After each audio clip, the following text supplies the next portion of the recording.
Okay, let's see what we mean with the term fintech. Fintech is the use of financial technology to automate processes in financial services. Financial firms have been using technology to transform their business. Fintech will continue to be a significant force in the global financial marketplace that presents financial institutions and professionals with opportunities and challenges. As such, there has been a dramatic increase in research and publication on fintech.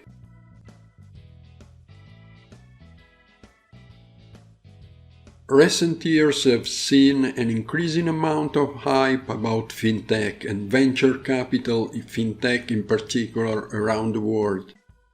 The new fintech wave is driven by ventures and no longer just by investments by incumbents in internal projects. According to Accenture, the worldwide investment volume in fintech ventures amounted to USD 12.21 billion in 2014.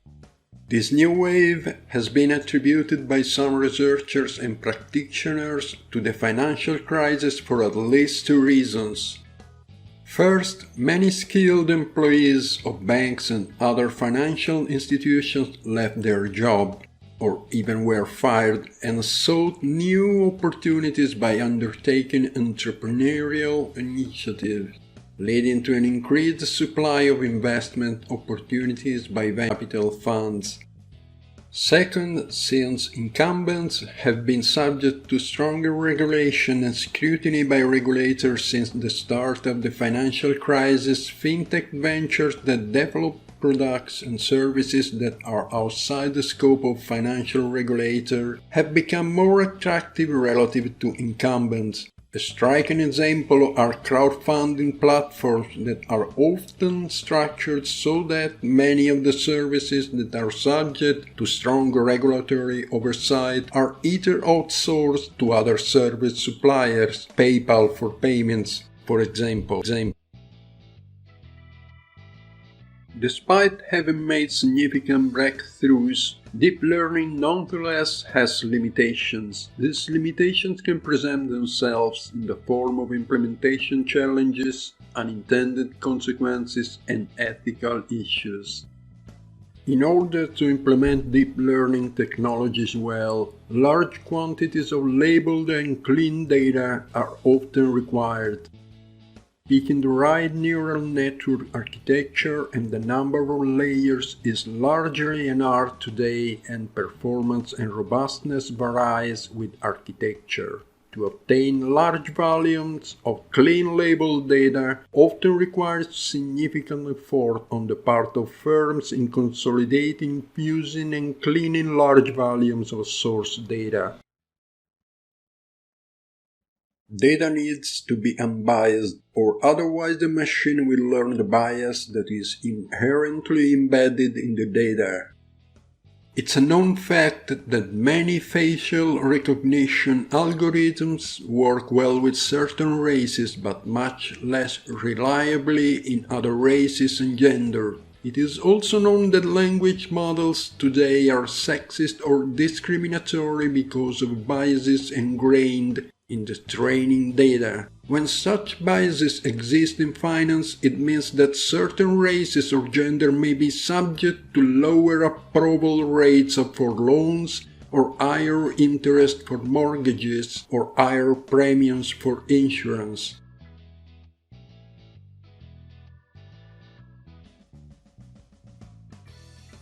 Furthermore, because deep learning is essentially still a black box, it can fail catastrophically in unexpected ways. Studies have shown how, when noise imperceptible to the eye is added to images, deep learning can recognize a panda as a cat with high confidence. It has also been demonstrated that deep learning algorithms used in autonomous cars to recognize road signs can be easily tricked. As deep learning learns patterns and correlations without understanding causality, its classification result may be based on the wrong features, or features that are only temporal, or even features that coincide but actually do not mean anything. When deep learning is applied to finance, it can mean that loans could be rejected unfairly for a reason that is hard to decipher and explain to customers. Meanwhile, it is also plausible that a smart attacker could fool a deep learning model used to detect fraudulent activity. When AI is used in isolation, the impact of major failures could be large but contained. However, as AI is being used more and more in connected systems such as in the stock market for automated trading, unexpected catastrophic failures could lead to the widespread failure of entire systems.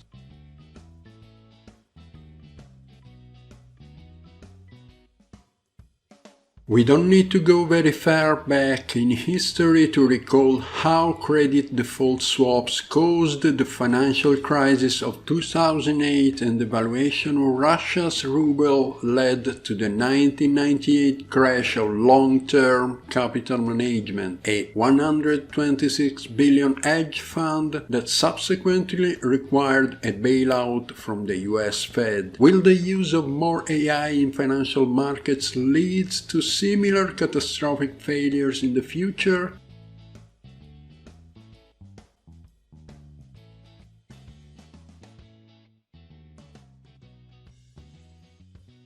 Finally, there are ethical issues associated with the use of AI in finance, particularly issues linked to privacy and the use of personal data. For example, do insurance companies have the right to use data related to places customers go to frequently, or their DNA profile to optimize the pricing of insurance premiums?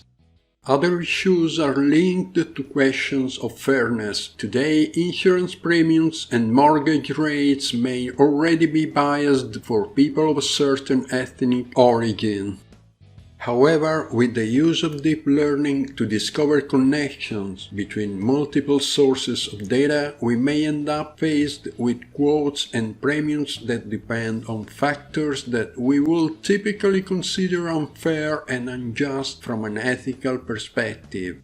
The question is, will AI cause our moral compass to shift course?